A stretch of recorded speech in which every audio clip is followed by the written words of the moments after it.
اور اس وقت تک وہ وزیر اعظم تھے نا، وہ وزیر اعظم کی حیثیت سے شجاع آباد آئے ہوئے تھے، اور یہاں نذیر ناجی ایئرپورٹ پر طیارے میں بیٹھے تھے، جو مشرف کی برطرفی کے لیے تقریر لکھ رہے تھے بیٹھے ہوئے، پرویز مشرف کی برطرفی کے لیے، اور وہ جو جنرل صاحب کو انہوں نے ان کی جگہ بٹ صاحب کو بنایا تھا چیف آف آرمی سٹاف، ان کے تقرر کی خبر لکھ رہے تھے.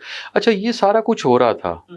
تو یہاں سے یہ ساری جو ہے جب یہ گئے ہیں، اور یہاں سے جب یہ گئے ہیں اور یہاں سے جاتے جاتے اسلام آباد پہنچتے پہنچتے اس دن مجھے یاد ہے بڑی تھرل تھی. ہم ایک خبر بناتے تھے، دوسری بس پہلے یہ خبر آئی 5 بجے کے خبر نامے میں کہ پرویز مشرف کو برطرف کر دیا گیا ہے اور فلاں کو جج بنا دیا گیا. ہم نے فوری طور پر ضمیمہ تیار کیا کہ اور ضمیمے کا دور تھا، فوراً دو عاشق علی فاروق صاحب یہ وہ ہم نے ضمیمہ ابھی پریس میں جا رہا ہے تو پتہ چلا کہ پرویز جو ہے نا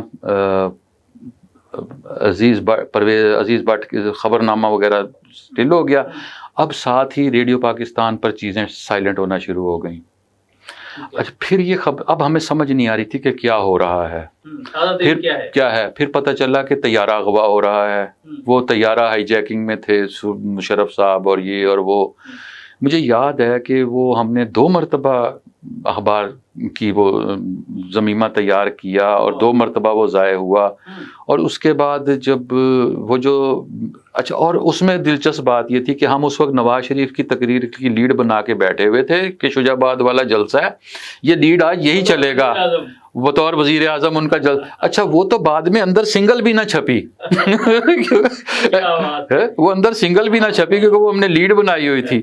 لیکن پھر مجھے یاد ہے کہ اینڈ جو ہوا تھا نا وہ رات کو 2 بجے ان کی قوم سے خطاب آیا تھا پرویز مشرف کا اور ہم جو صبح سے 4-5 بجے سے لیڈ اور وہ ہم اس وقت تک میں تو چھوڑ آ گیا تھا واپس، کیونکہ میں چونکہ صبح جلدی گیا ہوا تھا، 3 بجے کا آفس گیا ہوتا تھا، میری مارننگ تھی. تو پھر عاشق صاحب نے کہا کہ آپ جاؤ، باقی ہن کاکا اسی آپ دیکھ لواں گے. تو وہ پھر مجھے یہ بہت تھرلنگ تھا، بہت تھرلنگ تھا. اور ساوت میں ایسے مقامات، اور اب یہ اس میں دلچسپی ہوتی تھی. اب جیسے بریکنگ نیوز آتی ہے اب تو اس کا چارم ہی نہیں رہا، وہ بریکنگ رہی نہیں. ہر بریکنگ نیوز کا ایک نام ہوتا تھا. ایک مجھے یاد ہے اندرا گاندھی کا مرڈر بریکنگ نیوز تھی، اندرا گاندھی کو قتل کر دیا گیا. راجیو گاندھی کو دھماکے میں مار دیا گیا، تب بھی میں نوائے وقت میں تھا، وہ بھی ایک خبر تھی. لیکن اب تو ایسا. اچھا رضی بھائی،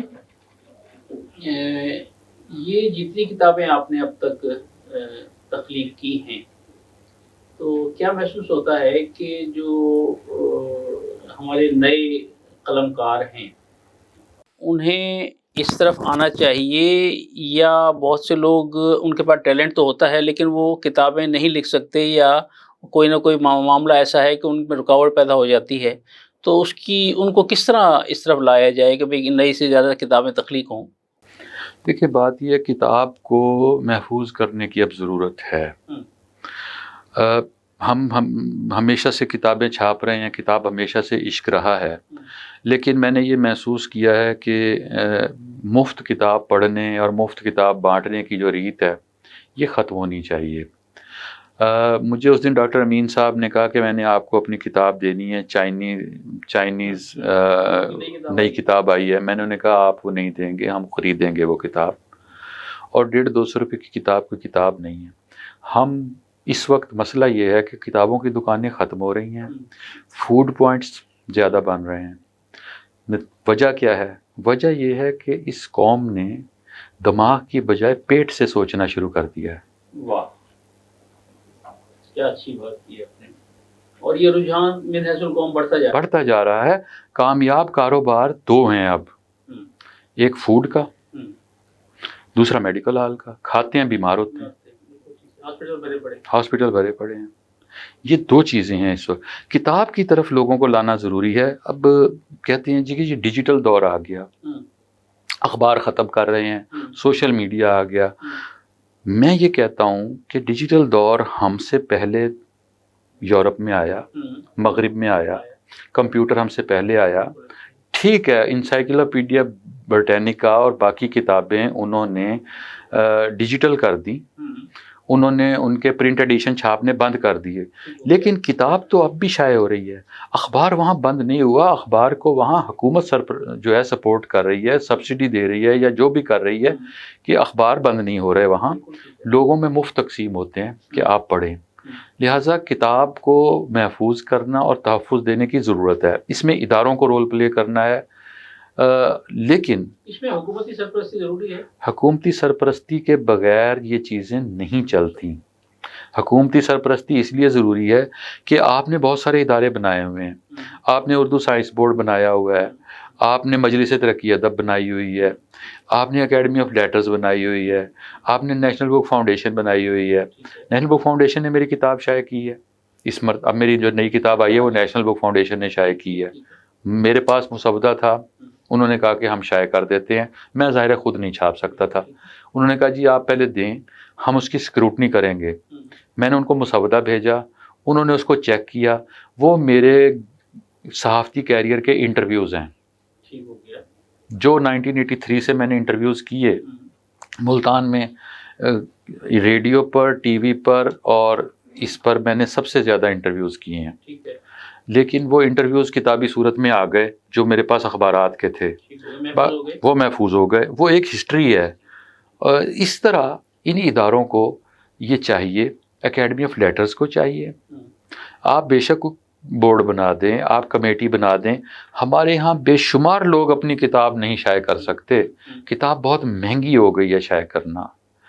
آپ کو روزی روٹی، اپنے بچوں کی روٹی، ہم نے بھی جو کچھ چھاپا اپنے بچوں کے رزق میں سے پیٹ کاٹ کر چھاپا اور صرف اپنے شوق کے لیے شائع کیا، وگرنہ لوگ سمجھتے ہیں پتہ نہیں ان کتابوں سے آمدن کتنی ہے، یا ان کے پاس پتہ نہیں کتنا پیسہ ہے، یہ بھی ایک ہے، لیکن حقیقت یہ ہے کہ کتاب یا رسالہ ایک ہمارا جنون ہے، اور ہمیں اس میں جسے کہتے ہیں گھر پھونک تماشا دیکھنے میں بھی لطف آتا ہے، لیکن وہ عشق ہے ہمارا۔ اور پھر ان اداروں میں پراپر لوگ ہوں جو ان اداروں کے لیے، نیشنل بک فاؤنڈیشن اور باقی ادارے جتنے بھی ہیں، جب یہاں کوئی کام کرنے والے لوگ آتے ہیں اور لٹریچر سے تعلق رکھنے والے لوگ آتے ہیں، وہ پروموٹ ہوتے ہیں، ان کا کام بھی ہوتا ہے۔ مجھے یاد ہے نذیر ناجی صاحب جس زمانے میں اکیڈمی آف لیٹرز کے چیئرمین تھے، اور جس زمانے میں اکیڈمی میں اور مقتدرہ میں افتخار عارف صاحب موجود تھے، اور نیشنل بک فاؤنڈیشن میں انعام الحق جاوید اور مظہر الاسلام موجود تھے، یہ سارے تخلیق کار ہیں۔ تو جب تخلیق کار ہوتا ہے، وہ تخلیق کاروں کے مسائل بھی سمجھتا ہے اور اس کو ان کے مزاج کا بھی پتہ ہوتا ہے کہ میں نے کس طرح انہیں لے کر چلنا ہے، کس طرح میں نے سپورٹ کروں گا۔ اور دوسری بات یہ ہے کہ ادیب شاعر بہت حساس ہوتا ہے، وہ اپنی عزت نفس کا سودا نہیں ہونے دیتا۔ وہ اگر آپ اسے، مجھے یاد ہے کہ میرے لیے اکیڈمی آف لیٹرز سے ایک چیک آیا جب میری آنکھ بینائی کا ایک مسئلہ پیدا ہوا، تو انور سدید صاحب نے کالم لکھ دیا۔ جب ان کا کالم شائع ہوا تو اکیڈمی آف لیٹرز سے 90s کی بات ہے، میرے لیے 10,000 روپے کا چیک آیا۔ وہ چیک میں نے واپس کیا، میں نے کہا، اس میں لکھا، اور وہ بھیجا تھا افتخار عارف صاحب نے، میں نے اس میں یہ لکھا کہ آپ نے مجھے یہ چیک بھیجا، میں ابھی میری بینائی جو ہے اس قابل ہے کہ میں اپنی زندگی گزار سکتا ہوں۔ کچھ بہت سے لوگ ایسے ہیں جن کے مسائل مجھ سے زیادہ ہیں، اور میں یہ چیک شکریہ کے ساتھ آپ کو واپس کر رہا ہوں، اور اخبارات کو اس لیے لکھ کے بھیج رہا ہوں یہ لیٹر، ساتھ اخبارات کو خبر بھی دی تاکہ کہیں میرا نام درج نہ رہ جائے کہ میں نے چیک وصول کیا تھا۔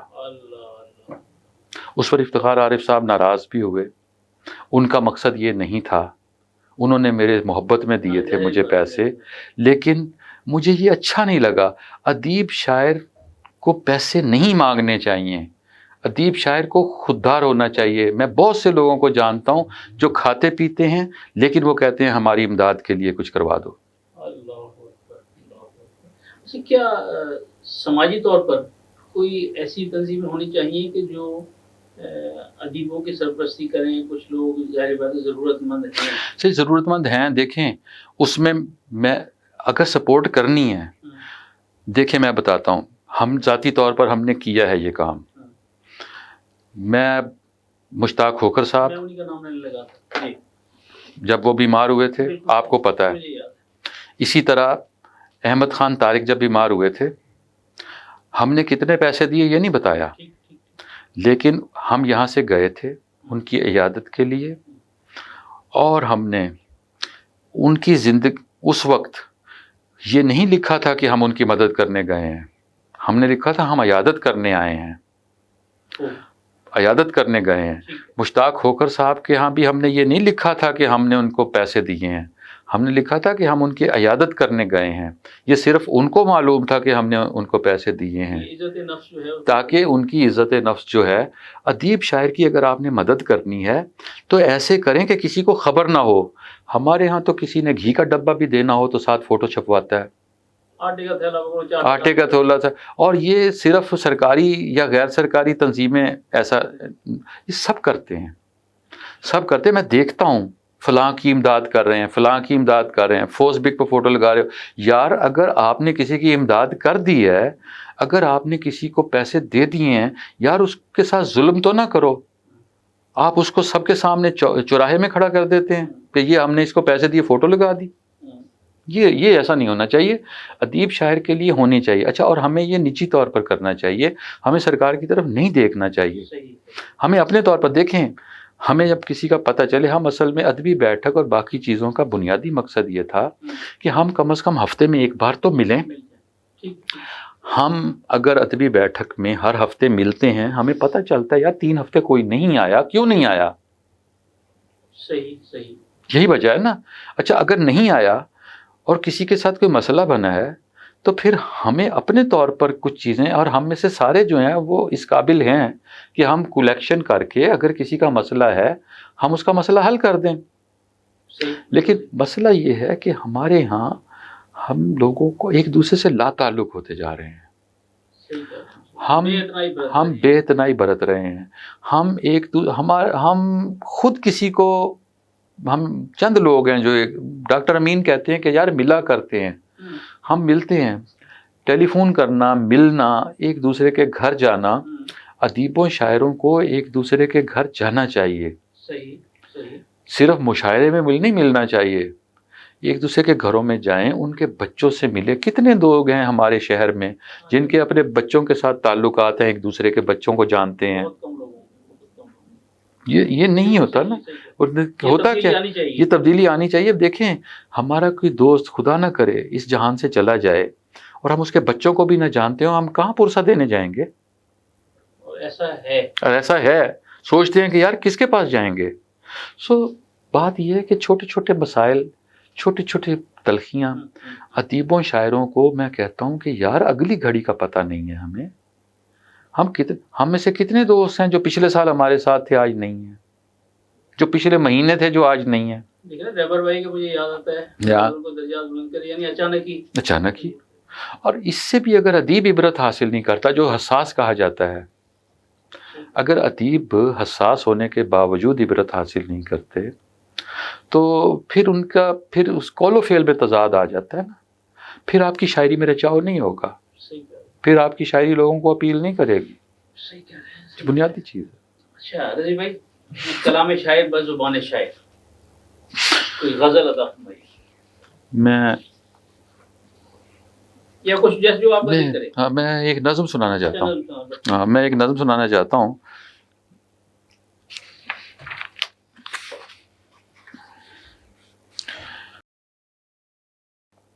یہ ایک نظم ہے جو ہم سب کے تجربات اس میں آپ کو نظر آئیں گے، اور یہ میری کتاب ہے جتنا دھڑکا ہوں تیرے سینے میں، اس میں سے یہ نظم ہے. پیار کی کہانی میں کس جگہ ٹھہرنا تھا، کس سے بات کرنا تھی، کس کے ساتھ چلنا تھا،